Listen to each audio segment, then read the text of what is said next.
She's Katy Montgomery. He's Justin Joseph. These best friends are serving subpoenas to bad advice weekly with Wrong Way Forward. The advice column reboot you never knew you needed. Sparks fly. And so does the hilarity. Now, here's Katy and Justin. Hi, and welcome to episode 6 of Wrong Way Forward. I'm Katy Montgomery, and I'm here with my best friend, Justin Joseph, and we're going to tackle some really bad advice. Yeah. I think we've hit some big thought leaders so far in our journey on Wrong Way Forward, and today we're taking on one of the biggest. His name is Tony Robbins, and we're going to play you a clip in just a little bit. But before we get started, my memory of Tony Robbins was being a little girl and seeing kind of that late night infomercials. And you could purchase like a 50 tape set of like meditation and advice tapes from Tony Robbins. And I just always found him really creepy. And so because of that, I've never been an active follower of his advice. But actually diving into this piece of advice we're going to share with y'all, I have no regrets for not having followed him up to this point. And I think I have a different way of looking at it, surprisingly, but sort of the same way. I feel like even though he tries to be, a thought leader, I feel like he makes such an effort to be high energy, it turns me off. His energy to me is not authentic, it's not real. And so if that's the case, I don't really care what he has to say. So let's just admit that as we move with the Wrong Way Forward, we are a little biased, both of us. All right, so let's dive into Tony Robbins' advice, and we'll take it up on the other side. There have been people that have been through the most horrific experiences in life, and they found a way to still be happy because they've made the decision that life is too short to suffer. And the way I get out of suffering, I give myself a 90-second rule. If I feel myself starting to feel that stress, feeling that pissed offness or upsetness or concern or worry about my kid, whatever, I realize that's not going to make it better. Life's too short to suffer. And then I just kind of breathe slowly, slow everything down, and I just watch the thought go by and go, look at that crazy thought. I'm sorry, that's total horseshit. Excuse my language. I agree with that. 90 seconds, I think that is basically suppressing feelings. I think it is a very oversimplified, quick fix that actually could be fairly dangerous. I totally agree. And I don't want to speak for you, but I think as someone who's been through, and maybe you want to share, been through some traumatic things in your life, that rule would not work in your situation. I agree. Yeah. I think in a later episode, we could kind of delve into kind of major trauma, but I really do believe in the 5 stages of grief. Mm-hmm. And having had 2 fairly traumatic situations in my life, I think there is denial, anger, bargaining, depression, and acceptance. And I think if you don't go through those healthy stages, then you will continue to suffer. And then you'll continually be doing the 90-second rule all day long, all week long, and continually. Yeah, and just so our viewers know, you lost both your parents. Again, we can talk about that at a later time, but it was obviously very difficult. Yeah, and under tragic circumstances, yeah. I would generally and we'll do say. that. We'll talk about that in another time. So 90-second rule doesn't work for specifically in a case of grief, is what you're talking about. I also think it doesn't necessarily work in other cases that are less traumatic. It's just it's one of these things that you're trying to make a generalization about a large set of circumstances that just doesn't apply in every situation. And I can tell you from having done a lot of coaching sessions with leaders, even just kind of everyday leadership decisions, that are affecting organizations, people need to process the emotions behind that. Mm-hmm. And so it's not just, why did that happen?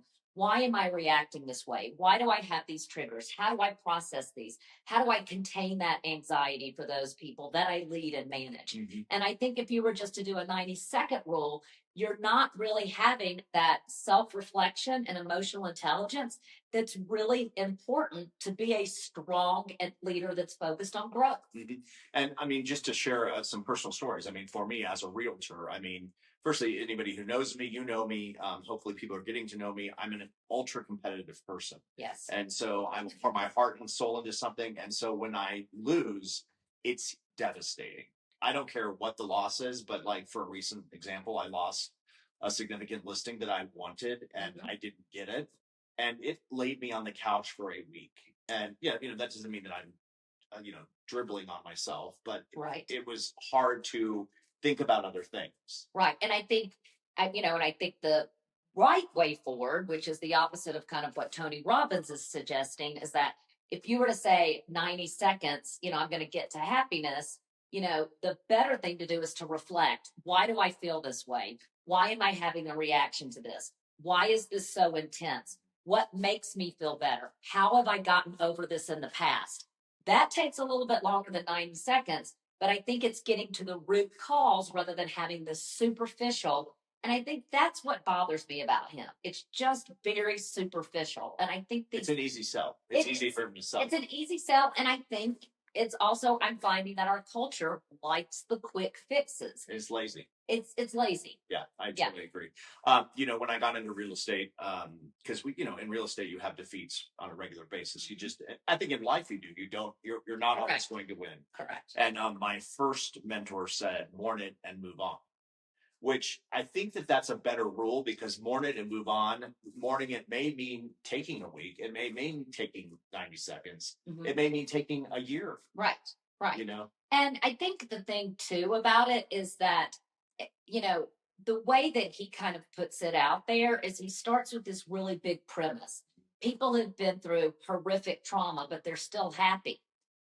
There's a lot of people who get through terrific trauma and are incredibly happy. And that's because they allow themselves to experience anger and depression and acceptance, and to lean on people in their communities, not do this in 90 seconds. Mm-hmm. So I thought his actual argument is going from people have had horrible, horrific experiences and then later experience happiness. And then between, point A and point B, his 90-second rule works. It was just an overstatement and an oversimplification. Yeah, I totally agree. And, I think that the important thing to take away from whether it's mourn and move on or the 90 seconds or the 5 stages of grief is you have to learn to experience the feelings. Ask the questions you were talking about. Correct. Yeah. So yeah, I think his advice is the wrong way forward in this case. Could not agree more, Justin. Look at us. We're on the same page. For once. I know. It's about time, right? All right. So today we are talking about Tony Robbins, Wrong Way Forward. We disagree that it's as easy as just simply, watching it. I think he said you watch it go by over your head. It's just not the way to live. No, correct. And it's actually it's not watching it go ahead. It's putting your head in the sand. Yeah, I think that's exactly right. All right. So when we come back, we're going to talk about viewer emails from our last show. Last show we were talking about pet peeves, and I think we had a lot of them. I mean, and then when I looked back at my notes, I didn't list about 5 or 10 of them. So. Oh, you're going to list a few more today? I mean, I may or may not, but we might have a pet peeves episode number 2, which again, if I can make a plug, we'd love to hear about your pet peeves and any wrong way forward advice that you've been hearing. You can email us at wrongwayforwardpodcast@gmail.com. And we'll be back on the other side with more information and your emails on what our pet peeves were last week. We'll be right back after this. Right back. You've been listening to Wrong Way Forward, where bad advice goes to die and then gets resurrected just so we can roast it again. That's right, Katie. Nobody's off limits, not the gurus, not the influencers, and definitely not Oprah. Sorry, Oprah. If you're enjoying the chaos, hit like and subscribe and come back every Thursday for new episodes. Have a new topic or some disastrously bad advice you want to dissect? Email wrongwayforwardpodcast@gmail.com. Include your contact info. Now back to Wrong Way Forward. Roasting the worst advice ever. Welcome back to the Katy and Justin podcast. Hi, we're back. And we're going to review some reader emails about our last session. But we did talk about pet peeves. And Justin and I, since that taping, have just a few more to cover. Yeah. We went out. We've obviously, since we're in town together, we've been out to dinner. I feel like most of my pet peeves occur at restaurants. Is that weird?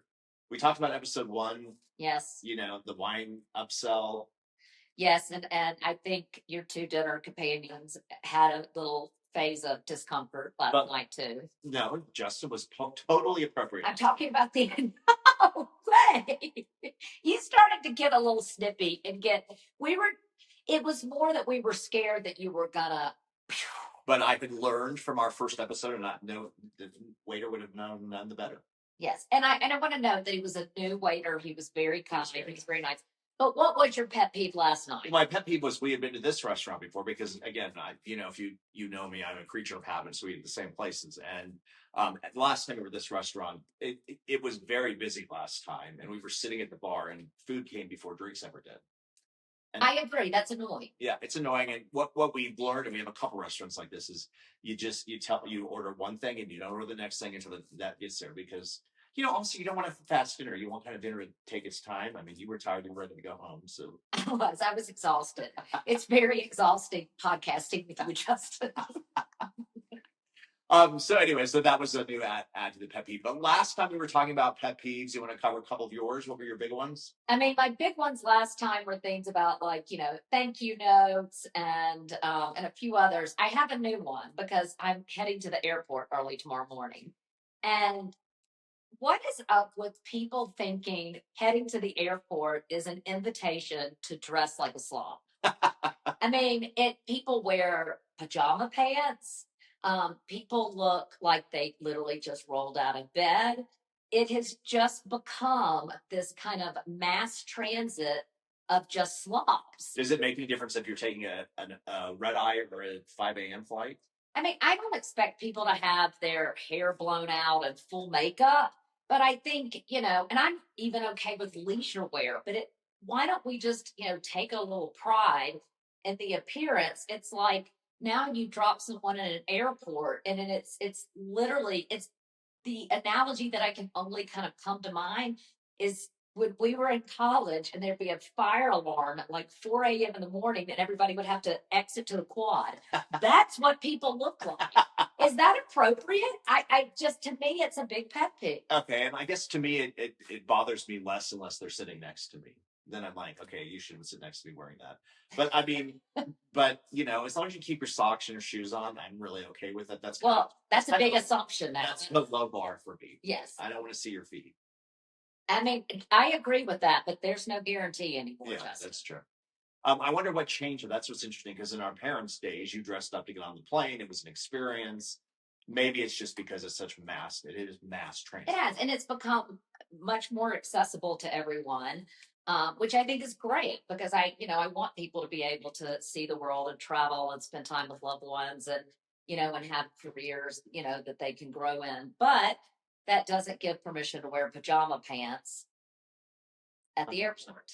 So, so that's on your new pet peeve list. That's not going to be in our viewer emails today because we didn't discuss it. Right. Last time, my big ones were the 4 Ds I talked about at my house. And yes. I was growing up, 4 Ds and a B. You didn't talk about death, disease, destruction, or dirt, or the bathroom. Right. Yeah. So that's still on my list. I've got some great viewer emails on that. These are not necessarily critical of you because you didn't disagree with me on that necessarily. But I laughed out loud when Justin drew the line at bathroom chatter over meals. Same here.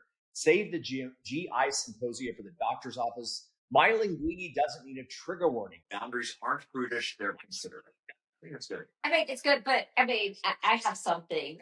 Justin's list of forbidden dinner topics. Dirt, death, disease, and destruction seems intense, but the real shocker is his fear of the 4 Ds and a B, bathroom humor. A man who can't handle the word poo, and I'd like to state for the record it's poot, might not be ready for a podcast about things that drive us nuts. I can talk about it, but you're going to see my level of uncomfortableness rise as dramatically as the heat in this room. It makes me uncomfortable. It's just who I am. Well, there you go. You can't change that. Here's a good one. Justin is 2 for 2. Litter is a community killer. I don't remember discussing litter, but did I? Oh, me. I can't stand it. Okay. Litter is a community killer, and bad ice ruins a good drink. I started bringing a small grabber on evening walks, and it's contagious. Neighbors joined in. Also, clear ice, potty ice cubes. Standards matter, even in little things. Yeah, I agree. I mean, of course you agree. That person is, again, did your husband write in? Justin nailed it. Handwritten thank you notes are a tiny masterclass in gratitude and professionalism. That was Katy, by the way. But I agree with that. I think that is. I teach a college seminar and now make students write 3 notes a semester. I think that's interesting. What do you think about that? That a college professor makes their students write thank you notes. I mean, I think if it's relevant to what's being taught and if it's pertinent and it makes sense on the learning objectives, 100%. Yeah. This you can tell that Professor Dan R. in Denver. I'd like to have him on the show. he's actually has some really insightful things. He said, after the students write this, the change in tone and their thoughtfulness is wild. And this is a text is a receipt, a note is a relationship. Brilliant. That is brilliant. I thought this one was interesting. Justin's quick fire pet peeve is slow drivers. His co-host Katy immediately counters that she's bothered by impatient and kind of crazy drivers, which Justin is one. It's a miracle they made it to the studio together without a road rage incident. Well, in everyone's defense, Katy doesn't drive. You don't drive. You're like Oprah. And you haven't even got there yet. But I mean, if I can walk somewhere, I'd rather walk. If public transportation is a faster way to get from point A to point B, I can drive, and I do drive. Yeah. I just like to keep that at an absolute minimum. Let's see what else we have. Let's see. Oh, that's not one that's really relevant. Anything else you have on your end? I mean, I have to tell you, I think a lot of people are agreeing with our pet peeves. And so maybe, that is a space where, right way forward. Yeah, exactly. We're going to do this sort of topic on a regular basis. I think pet peeves are really fun. Mm-hmm. Viewer emails are also fun to see what else is bothering everybody out there. But yeah, we'll hit this topic on a regular basis. Yeah, definitely. And so I think now we'll take a break. Yep. And when we come back, let's talk about it. Yeah. And we've got a new topic. What are we talking about this week? You want to save it? Let's save it. All right, we'll be back right after this. We'll be right back. Thanks for streaming Wrong Way Forward, the weekly reminder that advice is usually free for a reason. We call out bad advice wherever it hides: boardrooms, break rooms, and even book clubs. Enjoying this dumpster fire? Like, subscribe, and check back every Thursday for new episodes. Want us to roast your favorite piece of nonsense? Email us at wrongwayforwardpodcast@gmail.com. Be sure to include your contact info. We're not psychic, just judgmental. And now, back to Wrong Way Forward. Roasting the worst advice ever. Welcome back to the Katy and Justin podcast. And we're back. And in this part of our episode, we just basically talk about it. And so what do you want to talk about today? So what I want to talk about today is we're going to set it up with a clip, and then we're going to come back on the other side. This clip, I think, when I play it, everybody knows what it is. Everybody has an opinion on it. We've had some new news to update it, and then we'll come back and talk about our take on it here in a second. Yeah. Oh, look at these two. All right, come on. You're okay? Oh, what? Either they're having an affair or they're just very shy. So, of course, we're talking about the Coldplay kiss cam. Yes. By now you'd be living on a different planet if you haven't heard about this. Why don't you, as you said, there's some new news on it. Why don't you bring our listeners up to date on what that is, and then we'll talk about our take. I think what I read is that the woman who was, caught in the kiss cam, her husband is now filed for divorce. Right. And we do know that since that incident, I think he has been released from his company, and there's been quite a bit of fallout. I think what I find most sad about it is the family pictures that include the kids. Sure. And so now they're exposed, and it's become, it's viral. And so now they're implicated in it. Sure. And I think what we wanted to talk about today is, again, the Coldplay kiss cam has been talked about to death. But I think the broader take is office romance. Yes. Acceptable, a right way forward, a wrong way forward. Correct. So I'm going to use a little foul language here. I think the general rule should be don't shit where you eat. And I think that there are so many things at play. First of all, you've got to check and see what are the rules in your company. Some people have very specific, non-fraternization rules, or if you choose to, there are certain rules where that person cannot be managing your performance, managing your key performance indicators or your objectives. And I think the first thing is to check the regulations and what applies in your office. That's the lawyer in you. That is the lawyer in me. And then I think it's also kind of, coaching kind of business leaders. I think it's also really thinking about your team. If you are a leader, of which in the KISS camp, both of these people were C-suite executives. Mm-hmm. They were not only managing strategy of the company, they were managing team members. And I think that's a real lack of, of leadership, is not considering how this can impact your team members. Mm-hmm. Any type of change is difficult, and change in organizations is hard. And this has put a lot of change on those employees because of some selfish and not purely thought through decisions. But I think another thing that I'm concerned about is the way that it falls out for women, because office gossip is real. Well, why is that just for women though? I think that women tend to take the brunt of it if there is a relationship like this. We tend to see a lot of times men are in more advanced positions. Women, we've always heard that she's sleeping up the corporate ladder. There can be a lot of nasty associations. And I don't know if those equally apply to men. So do you think this has set women in the workplace, this single incident has set women in the workplace back? I don't know if this single incident, but I think it was particularly bad that she worked in HR. And so she was a woman, she knew the rules, and she did that anyway. And I would need to go back and review, but my guess is who kind of comes out worse. I would guess that there's a possibility that she might be inching just a little bit ahead. And I would say I have a friend, and I'm going to keep everyone anonymous here, who works in the industry they do and knows the man in this, and has been at a conference with him several years ago. Yes. And these are allegations. She said when she heard this happen, she looked up and saw who it was and said it didn't surprise her at all because of his behavior at a conference she was at with this same man, allegedly several years ago. So, it sounds like this is a tiger with the same stripes, as they say. There you go. And I think what is really interesting is, lots of people have said, well, I found love in the office and I found my coworker. But I think people need to get beyond what your personal experience was and really think about, is this a slippery slope? And how do we protect our employees? How do we make sure that it is a comfortable and safe environment? And what's at play here? And so I think, if people process that, I think it's also important for organizations to have really open discussions about this. I think a lot of times you join an organization and you watch the sexual harassment video and you click a box and they can show that you've been trained. And I think there should really be a discussion about what are the values in this organization? How do we live and we hold ourselves? And how does that kind of come across? Yeah. And you can fall in love in the office. That happens. But how do you handle that to make sure that everyone is accommodated for and that we can avoid the office gossip and that we can avoid a lack of integrity that might be coming across? And I feel like at some point, both the man and the woman made a choice because at some point they realized, they knew they were doing something that was inappropriate. Clearly they both were grown people and they So fell to the floor. At some point, they made a choice to choose an affair and sex over their work paths.